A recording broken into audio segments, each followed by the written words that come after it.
Why we can't retire Patriot Act with Hasan Minhaj. I want to know what's going on. I've gotten the New York Times since junior high, but I only started reading it cover to cover at the turn of the century. I was visiting my sister Wendy in Minnesota and I had the time, and ever since then, I haven't missed a day of not only the Times, but the Wall Street Journal. And I probably get more magazines than anybody you know. I'd be lying if I told you I read each and every one of them from cover to cover, but with no kids to hip me to what's happening in the schoolyard, no water cooler moments because I work alone, this information is my gateway to what's going on. And I'm all about the pulse, not the facts, but the meaning. And despite reading all these papers and magazines, I also get the week I subscribed once, and then didn't renew, because I was snookered by a skewed article. But I signed back up a couple of years ago, and I wait for Saturday to find out what I've missed. Which is very little. They're quoting from all the publications I get, not only the NYT and the WSJ, but the WAPO too. Still, every week, there are nuggets. Like in the latest issue, which I was devouring while I ate my Siggy's triple cream with blueberries and walnuts. Under the heading, Best Columns, the U.S. was one from The Atlantic billed as America's third party is under 30. And when I read the condensed story, I resonated. There was the truth I see nowhere else, how the young are not only alienated, but pissed. The numbers are literally stacked against them. And catching up on my email, and waiting for one of my computers to update, I followed the recommendation of one of my readers to watch the December 16th episode of Patriot Act, Hasan Minhaj's show. Now you might think no one is watching, but on the free YouTube feed, there are already 1,140,009 views, never mind those accumulated on Netflix. That's right, while Bloomberg bombards TV as opposed to no ad streaming, hearts and minds are really changed where he doesn't reach. So, this Patriot Act episode is entitled, Why We Can't Retire. And to tell you the truth, I know what Hasan is talking about. I can see where this show is going, until Bernie Sanders appears. Now if you're following popular culture, if you're part of the Howard Stern audience, you know about 4 weeks ago, Howard interviewed Hillary Clinton. Gary had tried to get her on during the election, but of course Howard was too dangerous. She refrained. That's what happens when you play it safe, you lose. And Howard has power, especially amongst the boomers and Gen X. Hasan Minhaj has got power with a younger generation, the millennials and Gen Z. So Hasan sits down with Bernie and starts asking whack questions, and Bernie plays along. He's irreverent, he tells jokes at his own expense, he seems completely in touch, like a good hang. That's why Hasan features Bernie, he says so, because Bernie is a hero to the younger generation. Why? Because contrary to the rest of the polls, he's got credibility, he doesn't do what's expedient, he won't hew to the DNC guidelines, he's his own man.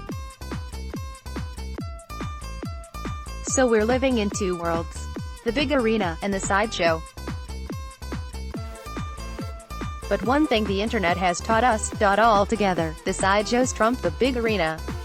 It's not the days of 3 networks, many people tune out the mainstream completely, they want to get their news somewhere else, from trusted sources, like friends. So last night I'm watching the unnamed CNN New Year's Eve show, Ginny likes to tune in. And I'm wondering who Andy Cohen and Anderson Cooper are playing too. It's the essence of network TV, even though it's cable, it's made for everyone instead of someone, but in 2020, there is no everyone, everybody is a member of their own tribe. And then there are the acts appearing for the publicity. No one can say no anymore. They think of all those eyeballs. Credibility is irrelevant, they're doing the Wall Street shuffle. Everybody in America is selling. And I'm watching this production and I ask myself, what happened to irreverence? That was a feature of the 60s. Boomers have it baked into their bones. Taking the piss out, via irony, via falsehoods uttered with a straight face. It was part of questioning authority.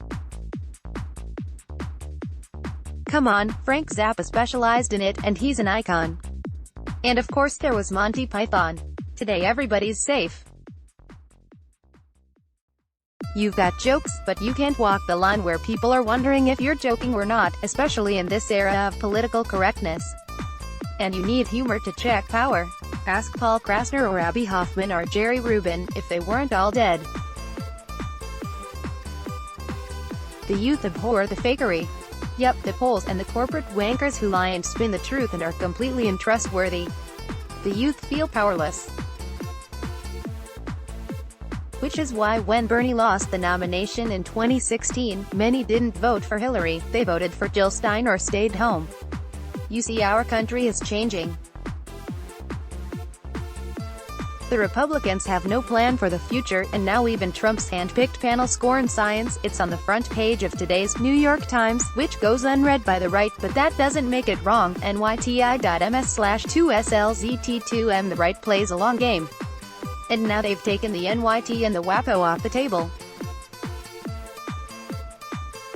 But the truth is there are more of us than there are of them. Forget them, focus on us. What does the Democratic Party stand for?